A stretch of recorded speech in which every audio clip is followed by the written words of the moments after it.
En 2005, la question du président Ouattara a été réglée par une décision politique. On a le même cas de figure. Donc ça ne peut que être réglé par une décision politique. Madame Simone Gbagbo a bénéficié d'une amnistie qui a effacé toutes les infractions qu'on lui avait imputées pour lesquelles elle avait été condamnée à 10 ans de prison. Finguessan, d'autres collaborateurs de Gbagbo Laurent ont été condamnés aussi à 20 ans, mais ils ont bénéficié d'une loi d'amnistie. Pourquoi est-ce que cette loi d'amnistie-là, dans le même contexte, pour les mêmes faits, dans le même environnement, ne bénéficie pas au président Gbagbo Laurent? Sur la liste électorale, j'ai également des griefs. Moi, j'ai des preuves que des personnes qui n'ont pas le droit d'être sur la liste électorale, ils sont. J'ai tenté de les faire radier, je ne suis pas parvenu, mais ils continuent d'être sur la liste électorale. C'est pratiquement le même cas qu'on oppose au président Thiam. En revanche, lui, il a été radié, pendant que d'autres, ils continuent de figurer sur la liste électorale, alors qu'ils ne remplissent pas les conditions pour être sur cette liste électorale. Le RADP se prévaut de son bilan, se prévaut d'avoir une majorité au niveau de l'Assemblée, se prévaut d'avoir une majorité au niveau des collectivités. Et donc, de ce point de vue-là, il peut gagner quel que soit l'adversaire qui est en face d'eux. Mais alors qu'il crée les conditions pour que le jeu soit ouvert. Nous sommes à quelques mois de l'élection présidentielle, et les vérités qui viennent d'être lâchées risquent de tout changer. Le député Assalé Tiemoko a pris la parole, et cette fois, il n'y est pas allé avec le dos de la cuillère. Dans une interview exclusive, il balance tout, la radiation des personnalités politiques, la recomposition de la CEI, le bilan du RHDP, rien, ni personne n'est épargné. C'est un discours sans filtre, sans complaisance, une véritable onde de choc qui pourrait bien réveiller les consciences. Et je vous préviens, après cette vidéo, vous ne verrez plus la politique ivoirienne de la même manière. Certains vont l'adorer, d'autres vont le détester. Mais une chose est sûre, personne ne restera indifférent.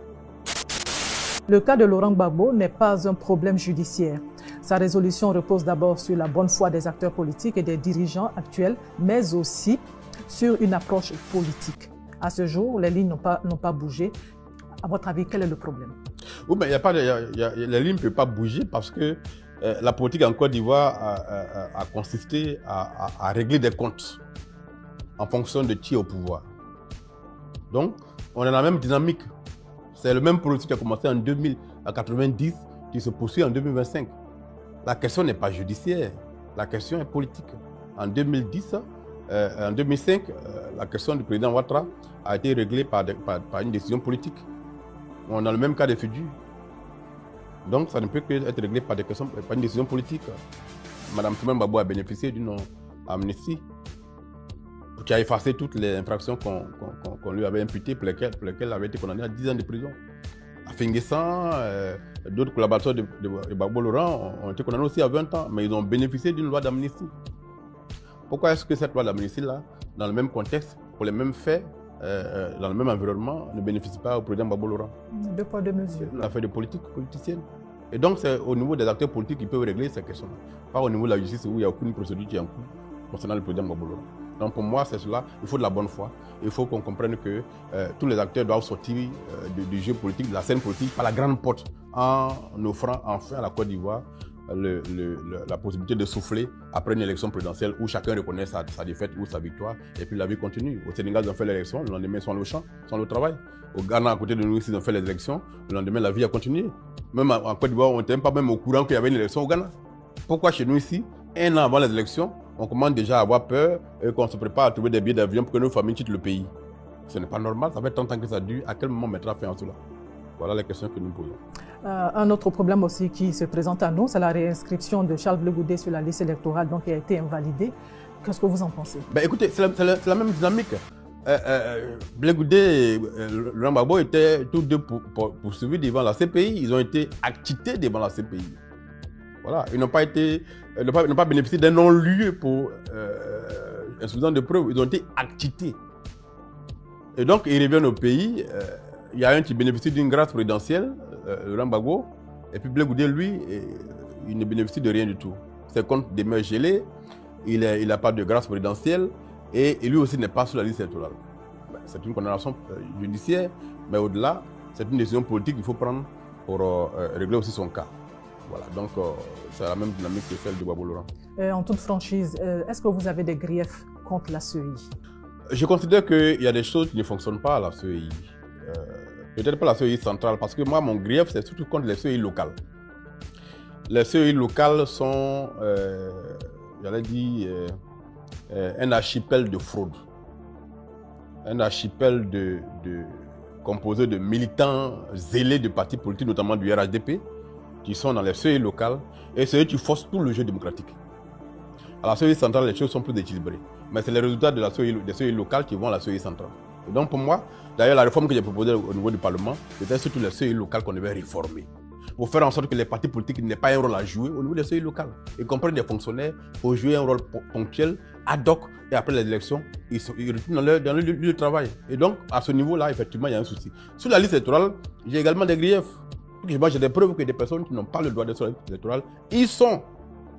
J'ai tenté de les faire radier, je ne suis pas parvenu, mais ils continuent d'être sur la liste électorale. C'est pratiquement le même cas que ce qu'on oppose au président Thiam. En revanche, lui, il a été radié, pendant que d'autres, ils continuent de figurer sur la liste électorale, alors qu'ils ne remplissent pas les conditions pour être sur cette liste électorale. Donc, à l'instar du PPAC, du FPI, vous demandez aussi la dissolution ou vous parlez plutôt de réforme? Moi, je pense que les partis politiques n'ont rien à faire dans la CEI. La réforme que j'ai proposée, qui est au niveau du Parlement, c'est que les partis politiques ne soient plus dans la CEI. Et que ce soit une institution soit dirigée par des Ivoiriens qui n'ont rien à voir avec les acteurs politiques. Voilà ma façon de voir les choses. Or, les partis politiques, eux, se battent pour qu'il y ait un rééquilibrage des forces à la CEI. Que ceux qui sont supposés représenter le parti au pouvoir soient au même niveau que ceux de l'opposition. Mais dans une affaire où tout le monde est partisan, on ne peut pas avoir une institution indépendante avec des partis politiques se battre pour la même chose. Pour nous, il faut que les partis politiques soient totalement exclus de la commission électorale indépendante. Qu'est-ce que vous proposez? Ce que je propose, c'est qu'on mette de la transparence dans le jeu démocratique. Que les choses qui ont été faites depuis 1990, exclues à gauche, intégrées à droite, exclues à droite, intégrées à gauche, qu'on abandonne tout ce processus-là. Et que pour une fois, on offre aux Ivoiriens une élection qui va rester un jeu démocratique, où le vainqueur est reconnu par les vaincus, où les vaincus reconnaissent leur défaite. C'est ça qu'il faut montrer. Alors, le RHDP se prévaut de son bilan, se prévaut d'avoir une majorité au niveau de l'Assemblée, se prévaut d'avoir une majorité au niveau des collectivités. Et donc, de ce point de vue-là, il peut gagner quel que soit l'adversaire qui est en face d'eux. Mais alors qu'il crée les conditions pour que le jeu soit ouvert et que chacun y aille avec son tempérament et présente aux Ivoiriens le projet dont il est porteur et qu'on laisse les Ivoiriens aller voter. Les 4,5 millions qui ne votent pas depuis 10 ans, c'est parce qu'ils sont convaincus que leur vote n'est pas pris en compte. Ils sont convaincus qu'au final, ce n'est pas ce qu'ils ont décidé dans les urnes, ce sera proclamé. C'est ça qu'on nous habitue à aujourd'hui. Et donc, je pense que c'est tous les acteurs qui doivent faire preuve de maturité et décider qu'enfin, on doit créer les conditions pour qu'il y ait une élection transparente. Et c'est la CEI, la commission centrale qui organise cette élection-là, qui doit monter patte blanche et rassurer tout le monde. Mais tel que les choses se passent, évidemment, il y a beaucoup de méfiance et de toute façon, les Ivoiriens, les acteurs politiques ivoiriens ne peuvent jamais se faire confiance. Il faut un appareil qui puisse rassurer tout le monde. Probablement, la CEI ne peut pas jouer ce rôle-là, puisqu'elle-même, elle est déjà soupçonnée d'être partielle. En français facile, qu'est-ce que vous proposez? Que tout le monde soit candidat? Tout le monde peut être candidat. Pour aller à une élection, il y a des conditions. Hein? On dit pour être candidat présidentiel, il faut avoir au minimum 40 ans. Ça exclut tous ceux qui n'ont pas 40 ans.